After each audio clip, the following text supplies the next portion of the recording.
Hey, How's it going? good. Can you hear me? I can hear you. All right. Yes, sir. How's it going? Today is It's the going day good. that the Lord has made. We'll rejoice. We will rejoice.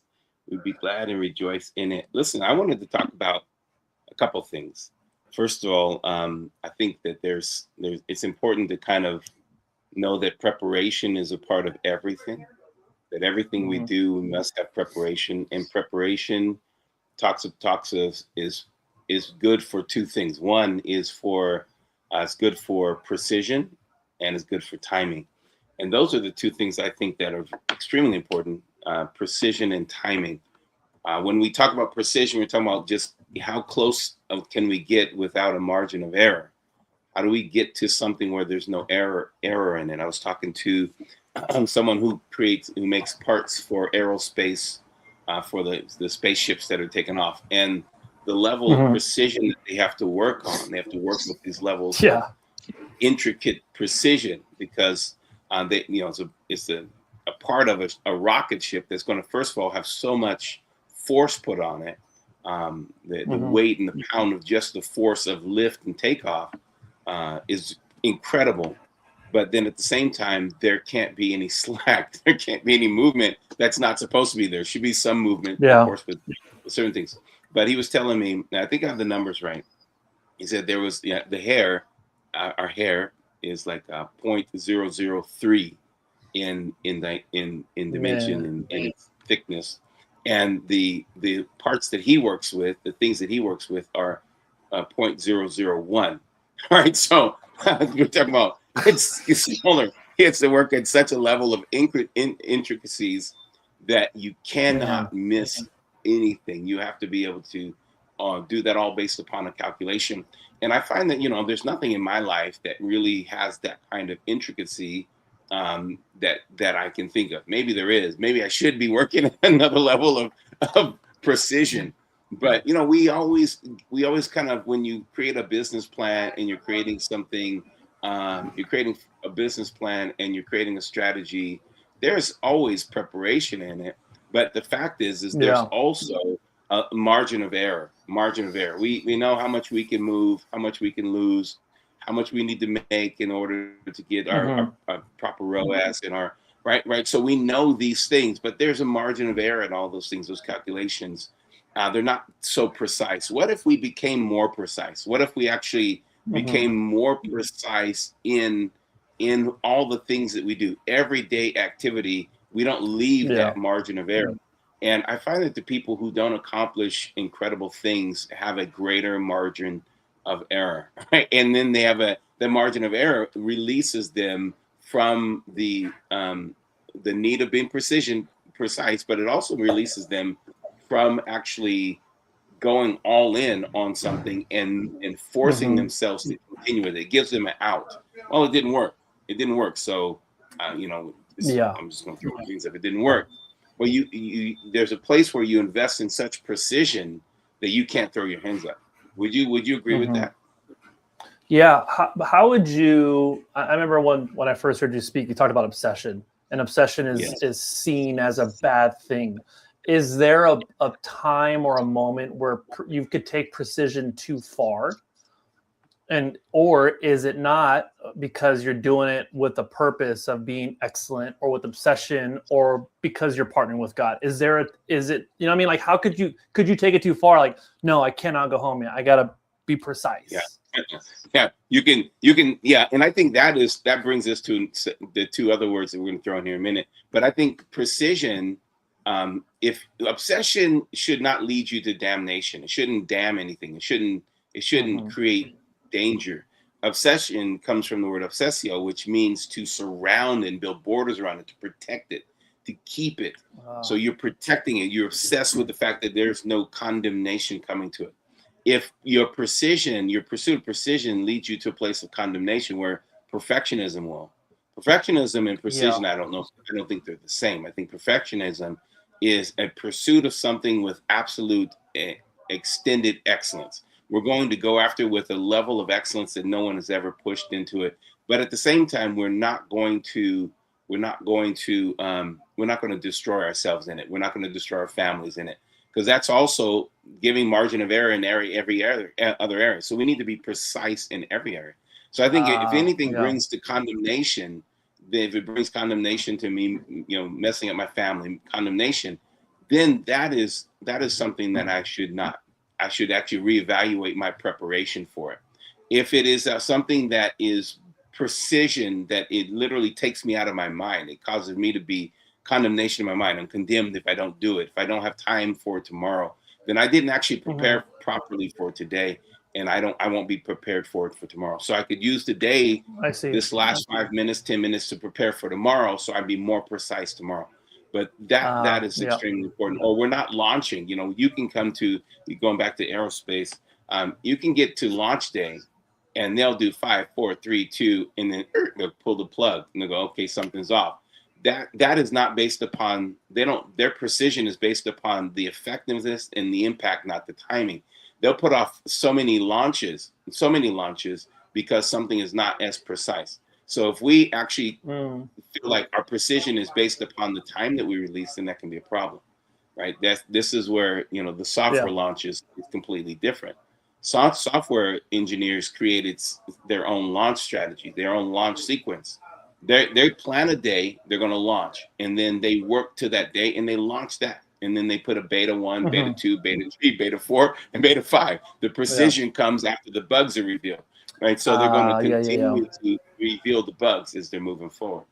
So there is that safety of not losing ground, but at the same time not giving up, that kind of emotional wellness that continues to move forward and push in.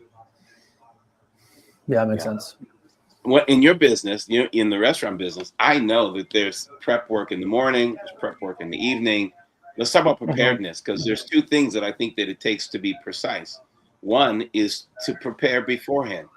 The second is to know the timing. These are the two things I see in Jesus. And then I want to just hear from you for a second.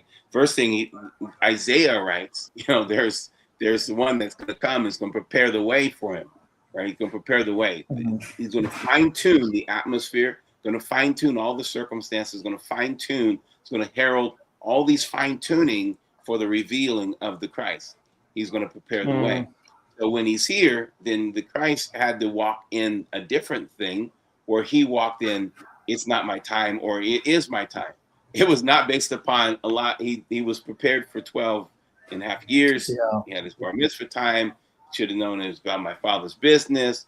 Then, no, boy, you go home. We're going to still work on you a little bit more. He goes 30, until he's 30 years old from that bar mitzvah moment to now he has a lot of more time, because his mom didn't think it was his time. His dad didn't think it was time. His natural parents didn't think it was time.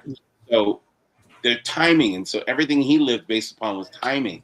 He felt like there was preparation, but then there's also timing. So let's talk about that in your industry and in business. You've been in business, not only the restaurant business, but in media and marketing. And, I don't know if you were ever a buyer of time for software, for ads and things, but the timing is everything. Talk to me about preparation. I've learned, at least in the food industry, that preparation is almost more important than the execution itself. If you're not prepared, or the team's not prepared, it will send a domino effect throughout the rest of the day. And most often than not, it will it explode in a matter of minutes when you need something and it hasn't been done. Or I think preparation and communication go hand in hand for execution, because if that communication is not properly communicated back for preparation, the execution can't happen. I think that happens the space thing, like communication systems, this check, that check, that check, that check, that's communication. And there's preparation to that. You can't launch without the communication and the preparation that went before all of that. Yeah. And what's really interesting is, you said you'll know right away if you didn't prepare. You'll know immediately if your preparation was off. It's like, okay, we are not ready for this day. We needed to get ready for this day better. And I was thinking, when I was thinking preparedness and preparation, a surgeon has to walk in, they wash their hands, they put on their gloves. someone else is laying out all of the tools. Yeah. Someone else is laying out everything. They Yep. have all of the paperwork there. He's of course prepared with education, prepared to do his work. But man, can you imagine? I was thinking, man, if he's in there and all of a sudden he needs a scalpel and there was no scalpel laying there, or he needs some kind of clip or clamp, and there's nothing. That preparation, like you said, you'll know immediately. It explodes. It just blows up right in your face if you don't prepare. It's very. And I didn't realize how important that task was. My sister-in-law does that, and I didn't realize the kind of work. It's like she was going to law school without. I mean, really? I'm sorry, like she was going to like medical school to be a doctor without operation. She has to know every single thing that's happening just to give him a tool, and just almost question him if he calls for the wrong tool. She's allowed to question him and be like, "Are you sure you want that? You sure don't want this?" Mm-hmm.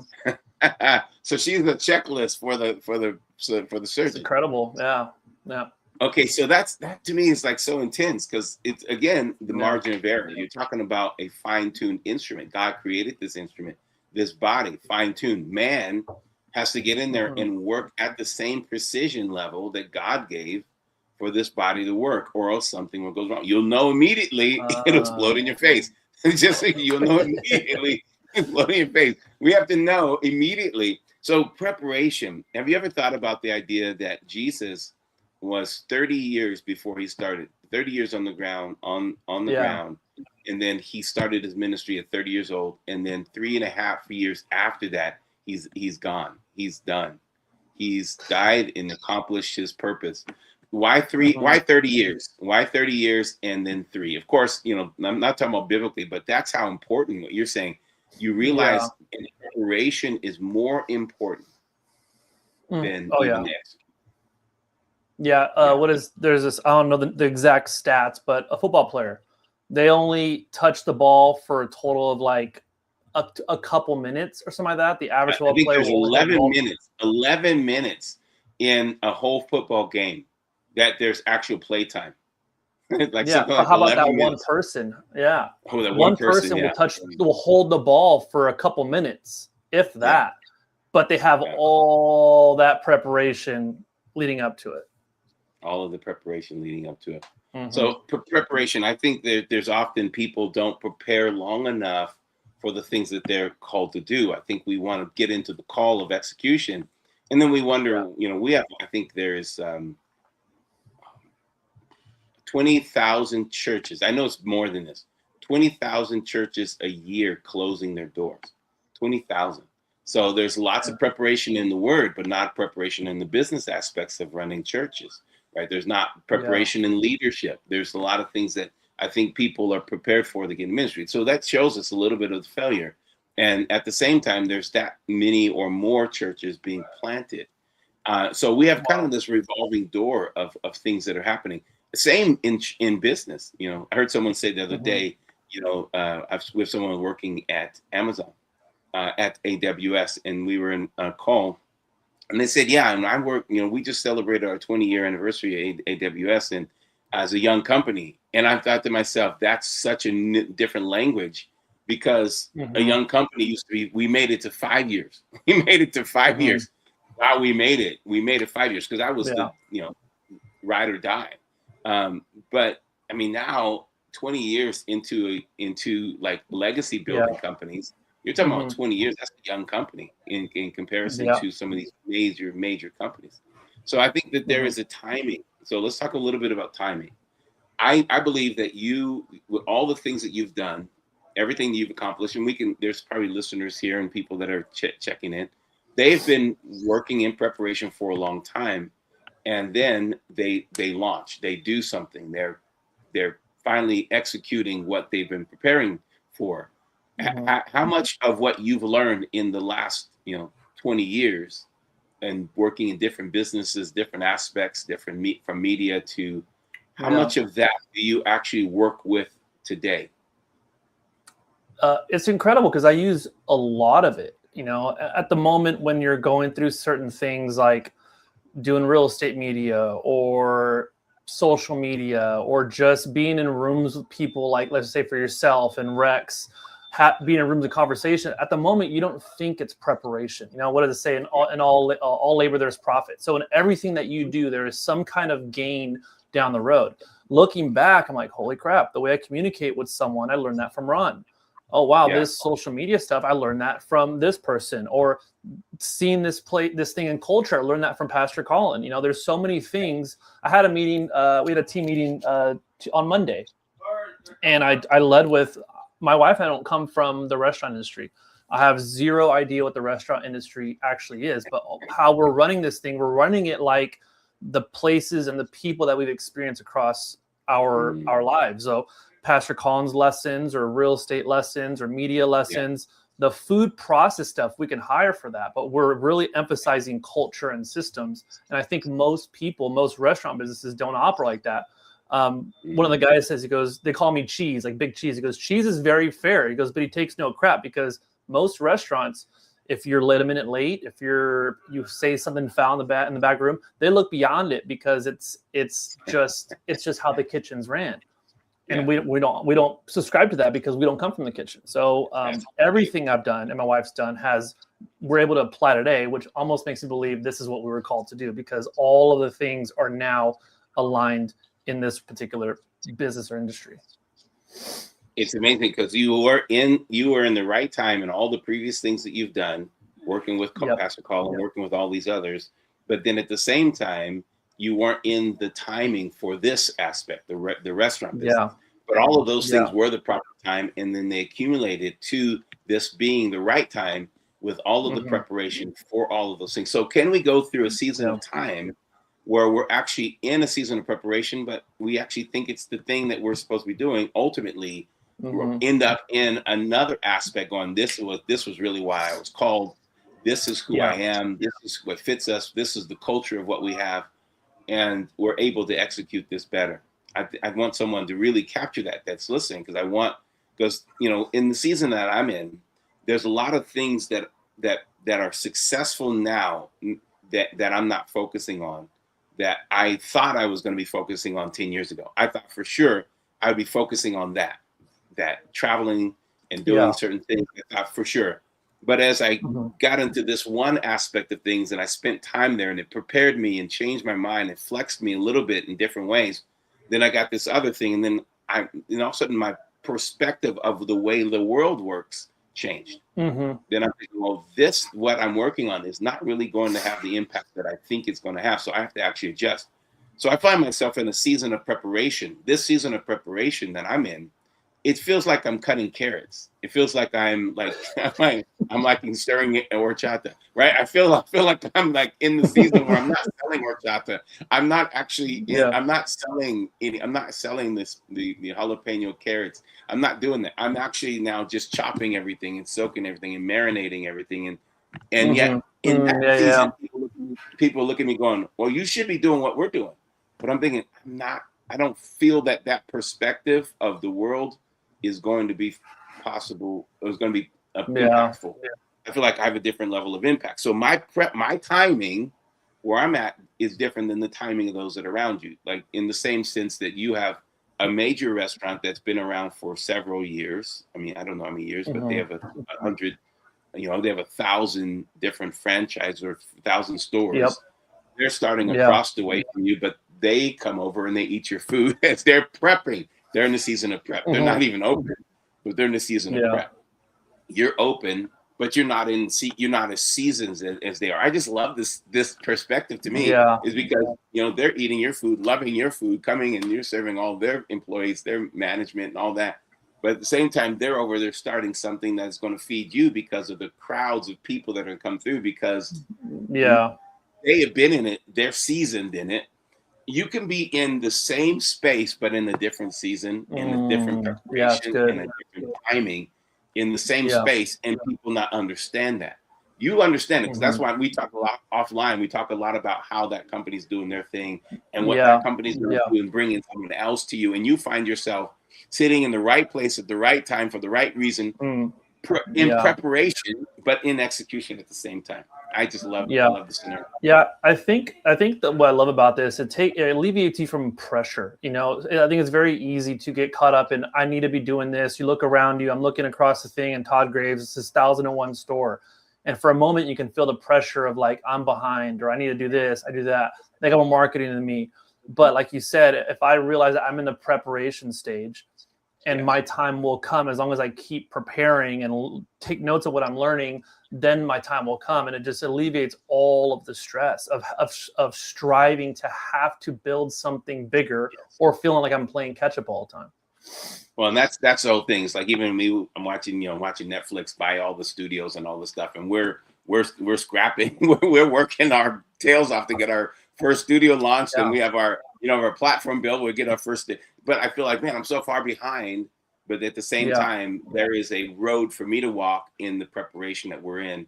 And what's really interesting is I just getting back to your scenario is you could look across going, man, look at this, look at this, look at this. But your culture, what you've built, and even down to the signage and the words and everything you do from the, you kept the menu precise, you keep the menu precise. You may have some special things that you're doing for this month or that month. This, this is our new breakfast bagel thing, right? But this is the fact is the precision is there. If you stay the long haul with precision and preparation and timing, knowing those three things are going to work for you, then you don't. As long as you save yourself from a wrong perspective, right? If you feel like you now have to compete with them across the way, then that's going to be a challenge. So you don't have to compete with them. You're not in competition with them necessarily. I mean, you are ultimately. But the fact is their season. They have, I don't know, billions of dollars behind them. You don't have that yet, but you're working in preparation for that. As long as you keep the perspective and you keep the precision like you do. I mean, the way you hire, the way you fire, the way you are doing the things that you're doing. I mean, you're doing the work. So as long as you keep those things in that precise, then you keep the perspective right and you keep the timing right, then you'll be exactly this. Yeah, perspective and vision. I love when I look out the window and I'm looking at them, and it's almost like a carrot. There's like a dangling carrot in front of me. Knowing the history of Todd Graves and how he worked the oil fields and he went and did crab fishing. He self-funded everything, and I can relate to him so much. I mean, granted, I wish I had 1,001 stores like him and owned them all. That'd be absolutely awesome. But who knows, that will not be in our future. But there is like a carrot aspect of it, as long as I, like you said, stay in my lane, stick to my guns of what we're going to do, and just work the process and learn what I'm learning now, and then just move forward when it's time to move forward. Yeah, I think it's great. And I think for anyone that's in that season of preparation, that's just listening, if you're watching, you're in that season of preparation, don't be hard on yourself. Know that there's a need for someone to be in there chopping the cilantro, someone to be, I'm just using those terms because we're talking in this restaurant, but there's someone that needs to be in there putting down the scalpel and the clips and the clamps and all the stuff and the gauze. Can you imagine if you don't have the gauze there? It's like this arteries. Put the gauze there. Oh, we don't have the gauze. Can you imagine they have to go down the hall, come in with gauze? It's like you can't imagine leaving the tool in the body that one's supposed to stay in there. That's also her job. She's got to make sure they're all back on the table. It's all on the table. I mean, we've heard the stories of someone, everything back in, everything that we brought up was put back in, and everything that we were using is out. Yeah. I mean, the stories of people they're now having the right on their body. This is the one, not this one, because there's preparation. The preparation could mess up stuff, right? So if you haven't had the good proper preparation, make sure that you are working on your preparation. And this is, again, going back to the precision. The scripture says that everything is beautiful in its time. Everything is beautiful in its time. And that no one can search that time except for the fact that God put eternity in your heart. And there's something that's in your heart that beats, that goes, you know what, one day I'm going to be there. I may not be excited. I'm excited about where I'm at, my one, and I'm watching someone else plant their 101. Man, that means it's possible. That means it can be done. It's just a matter of precision, a matter of preparedness, and a matter of timing.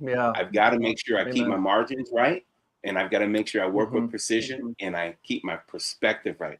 I'm not going to be Yeah. there. I'm not at 101 yet. I don't have 101 in me. Not yet, because I have to give the right timing and the preparedness. But I have the dream of it. I Yeah. have the perspective of it. And so when we know Yeah. the timing of eternity has been put inside of us, we can chase the dream. And you know what I love also is, people might not understand. Why did you leave? You were working with one of the top people in their industry for media and social media. Mhm. People could be looking at going, why in the world did you leave this? You could have been at this Mhm. place that he's at now. You could have been doing this. Well, the fact Mhm. is you had to follow the eternity that's in your heart, and that timing Yeah. is so important that you don't actually you don't go for things that have temporary, momentary, when the eternity is beating in your heart. Right? Follow that Yeah. calling, that eternity. I love that. Yeah. I didn't. When you shared it, I'm like, man, cool. Let's do this. That's awesome. Because you've been working it. It started off with what? Selling frescas. Just the frescas, drinks. Yeah. selling the Yeah. drinks Just the at drinks. Yeah. I'm going to tell your story forever, because I just love the way it works. And so I'm going to tell your story forever. It's like, okay, yeah, we're going to go to the little, the what is it? A little side hustle. Farmer's market. Well, we do a little side Farmer's hustle. market. Yeah. It's a little side hustle. And then it starts to speak to the eternity in your heart. Yeah. And then Yeah. that eternity just keeps growing and keeps growing. And then as more you tap into it, the more of what God's perspective for you forever now starts to manifest in you. All right. Yep. Cool. Yes. All right. So everybody, Yes. listen, I want to encourage you, know that there's timing. Don't compare yourself to other people. Don't compare yourself to where other people are. What you're working on, and just know that it's God. Just know that God has you in it. Yep. And work that thing. Jesus could have looked at all of the Pharisees and everything else that was established as he was working on his few disciples, his 12 disciples. And he could have gotten into all of the mess of what other people are in comparison, but he didn't. He kept his head down, stayed with precision, stayed with preparation, stayed with timing, and changed the world. And we just celebrated that. Yeah, it's great. Yeah. All right. Anything else you want to add to this before we jump off? No, that was great. Nope. All right. Precision. Yes. 0.001. All right. Incredible. All right. Let's talk later. All right, everybody. Have a blessed weekend, blessed week. We'll see you next week, Success Church. We love to just come and talk. If you ever have any questions, please leave them in the chat. We will come and we'll get those questions. We spend time with people all the time who are breaking through their barriers and limitations. We just want to answer questions. We just want to have topics, things to talk about. And so if there's something you want to talk about here, you want us to talk about, or you want us to research, let us know. We'll do that on Success Church. And we just want to continue to be a blessing and serve you as the kingdom of God grows. All right. Talk to you soon. Thanks, everybody. I see all your thanks and all your words here in the chat. We appreciate you. Talk to you soon.